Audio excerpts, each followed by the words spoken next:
আসসালামু আলাইকুম। দিন যত যাচ্ছে নতুন নতুন ভিডিও, নতুন নতুন খবর বাংলাদেশের গণমাধ্যমে আসছে। আর এর মধ্যে অনেক স্মৃতিকাতর ভিডিও এখনও সামাজিক যোগাযোগ মাধ্যম ইউটিউব এবং গণমাধ্যমে প্রচার হচ্ছে। প্রতিদিন এইসব ভিডিও, এইসব ছবি আমরা দেখছি। সর্বশেষ যে খবর হচ্ছে, সাবেক সেনা কর্মকর্তা কুলাঙ্গার, বাংলাদেশ সেনাবাহিনীর কলঙ্ক জিয়াউল হাসান, শেখ হাসিনার পালিত একটা কুত্তা, সে গ্রেফতার হয়েছে। তাকে গ্রেফতার দেখানো হয়েছে ফাইনালি, কারণ আমরা আগেও এ নিয়ে খবর প্রকাশ করেছিলাম। আর যেটা হচ্ছে যে ডিবি হারুন নিয়ে আবার গত কয়েকদিন ধরে খুব বেশি কথাবার্তা হচ্ছে। তার প্রেসিডেন্সিয়াল রিসোর্ট নিয়ে সংবাদ প্রকাশ হয়েছে। এছাড়াও আমরা খবর পেয়েছি যে ডিবি হারুনের আরও রিসোর্ট আছে বাংলাদেশের বিভিন্ন জায়গায়। বিদেশে টাকা পাচার, শত কোটি টাকার সম্পত্তি, এগুলো তো সবই বাদ দেন, দেশে যা করেছে সেটা যে কত শত কোটি টাকার তা মাথায় আমার নিজের আসছে না শুনে। আর এখন জাস্ট এই ভিডিও বানানোর আগে বাংলাদেশের একটি বেসরকারি টিভি চ্যানেল এক্সক্লুসিভ একটি ভিডিও ফুটেজ এই ডিবি হারুনের প্রকাশ করেছে। না, আমরা উপরে যে নিলাম, উপর থেকে শটগান দিয়ে মারলাম। খালি আমাদের কাছে শটগানের ঘটনা থাকার কারণে আমরা আমাদের কিছু হইলে কিন্তু চলে গেছিল। আর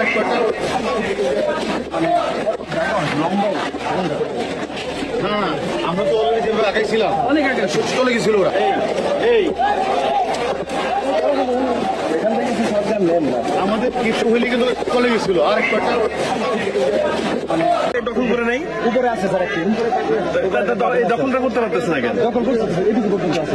এইটুকু আরো রেনফোর্স করলে চলে যাবে। রেনফোর্স করলে স্যার ওই যে টুল কথা পর্যন্ত তাই পর্যন্ত গেছি। আমি বলি, আমরা যা আছে সব নিয়ে বিজিবি যাবে, সাইড দিয়ে বিজেপি নিয়ে আমরা একবারে বিজিবি এপিসিও যাবে। স্যার বেরিয়াটা হলো ডান পাশে স্যার মাদ্রাসা গলি, আর গলি যখন ব্লক করতে পারি না, গলি স্যার বেশ সংখ্যক গলি, মনে করছে 10টা গলি। আমরা এদিকে ড্রাইভার দিয়ে চলে আসছি ডান দিকে যে গলি স্যার, ওই গলি দিয়ে পরে আসে, গলি বন্ধ করতে পারি না। আপনি যেটুকু না, আমরা উপরে যে নিলাম, উপর থেকে শটগান দিয়ে মারলাম।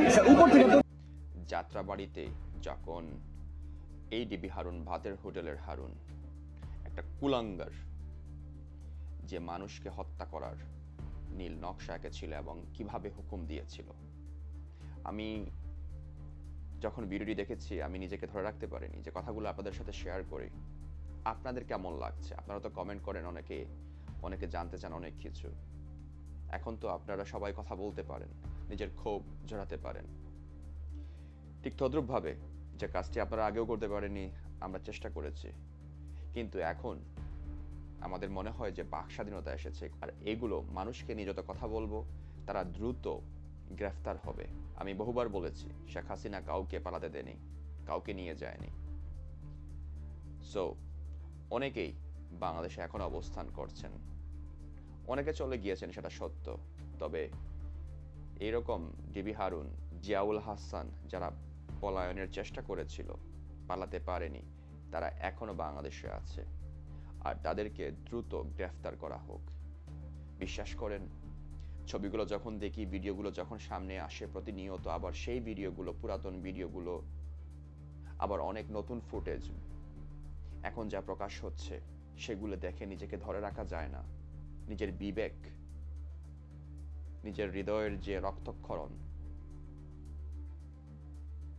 অটোমেটিকলি আপনার চোখে পানি আসবে। আপনি নিজেকে ধরে রাখতে পারবেন না এগুলো চিত্র দেখে। আর তারা কিভাবে হুকুম দিচ্ছে গুলি করে মানুষ মারার জন্য, শুধু ক্ষমতায় টিকে থাকার জন্য। আনিসুল হক, একটু আগে পড়ছিলাম খবরটি, যে তিনি বলছিলেন যে সম্পূর্ণ দোষ হচ্ছে স্বরাষ্ট্রমন্ত্রী আসাদুজ্জামান কামাল ও সেতুমন্ত্রী ওবায়দুল কাদের, আওয়ামী লীগের সাধারণ সম্পাদক। ওকে তো খুব শীঘ্রই গ্রেফতার করা হবে, আশা করছি সবাই গ্রেফতার হবে। এখন সে বলছে যে না, শেখ হাসিনাকেও বোঝানো যায়নি, বোঝানো খুব কষ্টকর হয়ে গিয়েছিল। এখন বলে কি হবে? মানুষ মেরে লাশের উপরে ক্ষমতায় টিকে থাকার জন্য যে ধরনের হত্যাযজ্ঞ চালিয়েছে শেখ হাসিনা বাহিনীর প্রত্যেকটি সদস্য, ছোট থেকে বড় সবাইকে বিচারের আওতায় আনতে হবে। আর যতদিন না এই বিচার শেষ হবে ততদিন আমি কথা বলে যাব। সবাই ভালো থাকবেন।